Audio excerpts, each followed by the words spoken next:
ITI pass out छात्रों के लिए एक और यहाँ पे नई अप्रेंटिसशिप की वैकेंसी आ चुकी है। नॉर्थ ईस्टर्न रेलवे गोरखपुर की तरफ से RRC NER की तरफ से वैकेंसी जारी की गई। आप यहाँ पे अप्रेंटिसशिप वाले सेक्शन में आएंगे तो इसमें आप देखेंगे 24 जनवरी को इस पर पोस्ट हुआ। एक्चुअल में अपडेट थोड़ा सा लेट हुआ यहाँ पे।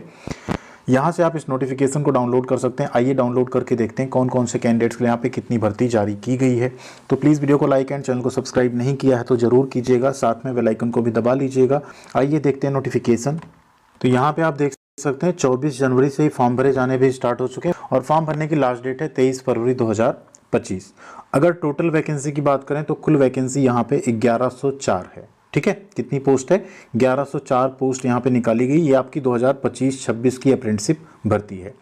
इसमें अगर आप देखें तो अलग अलग 9 वर्कशॉप या यूनिट्स हैं इनकी, जिसमें सबसे ज़्यादा मैकेनिकल वर्कशॉप गोरखपुर में 411 सीट है, सिग्नल वर्कशॉप गोरखपुर कैंट में 63, ब्रिज वर्कशॉप गोरखपुर कैंट में 35, मैकेनिकल वर्कशॉप इज्जतनगर 151।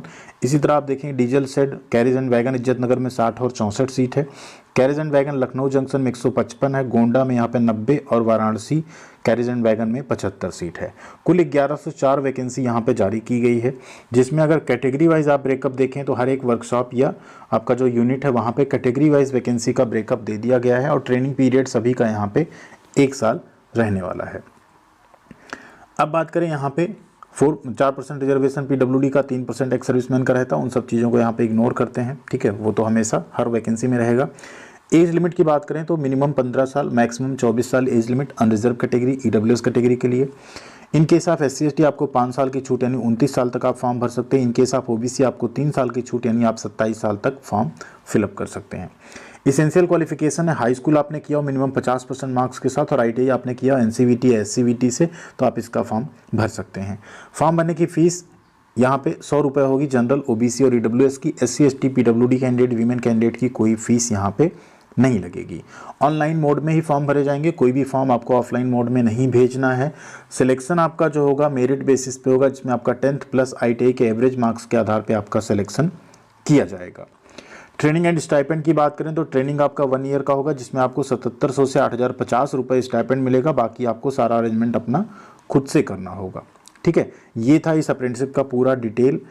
देखिए वैकेंसी तो अप्रेंटिसशिप की खूब आती है, बट जिस तरह उम्मीद रहती है कि रेलवे ग्रुप डी में भर्ती आ जाए उस रेशियो में भर्ती नहीं आती है। अब देखिए 1104 पोस्ट आ गई अप्रेंटिसशिप की यहाँ। ऐसे बाकी आप अगर जोन मिला लेंगे ना तो हर साल 20 से 25,000, 30,000, 35,000, 40,000 तक अप्रेंटिसशिप कराई जा रही है।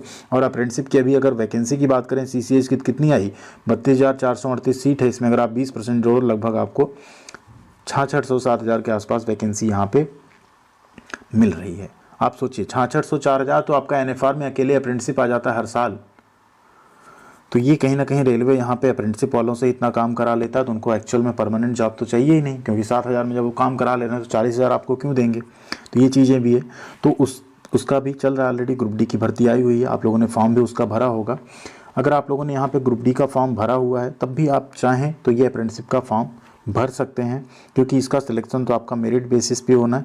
अगर आपका ग्रुप डी की तैयारी आप करते रहिए, अगर इसमें हो जाता है, ग्रुप डी में किसी रीज़न से नहीं होता है, कुछ हो पाता है, क्योंकि देखिए वैकेंसी बहुत कम है, कंपटीशन बहुत टफ है, तो आप लोगों के पास एक मौका होगा एटलीस्ट रेलवे से अप्रेंटिसशिप करने का। एंड इन फ्यूचर जब नेक्स्ट वैकेंसी आएगी, क्योंकि अभी बात ऐसी हो रही है कि हर साल ग्रुप डी की भर्ती आएगी, तो एटलीस्ट आपको CCA में मौका मिलेगा अप्लाई करने का। और CCA में अगर आप फॉर्म भरते हैं तो जो ओपन कैटेगरी का कट ऑफ होता है और CCA कट ऑफ होता है उसमें कम से कम 10 से 15 नंबर का डिफरेंस आपको मिल जाएगा।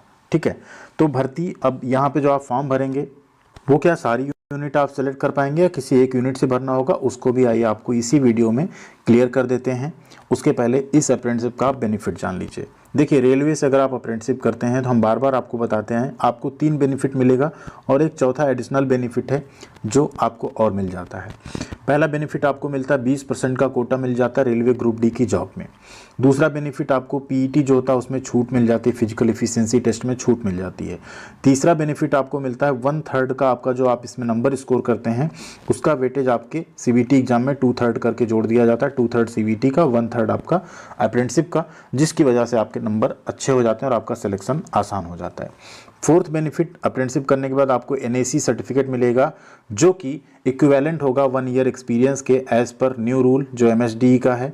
तो ऐसी कोई जॉब आती है जैसे नालको की या और भी कंपनीज़ हैं सरकारी, तो उसमें आप एलिजिबल हो जाते हैं अप्लाई करने के लिए, जहाँ पे ITI प्लस 1 ईयर एक्सपीरियंस या 1 ईयर अप्रेंटिसशिप मांगता है। ठीक है, तो ये कुछ बेनिफिट्स हैं जो आपको रेलवे अप्रेंटिसशिप करने पे मिलते हैं, बाकी अप्रेंटिसशिप करने पे नहीं मिलते हैं। थैंक यू वेरी मच, ख्याल रखिएगा अपना। मिलते हैं अगली अपडेट के साथ अगले वीडियो में।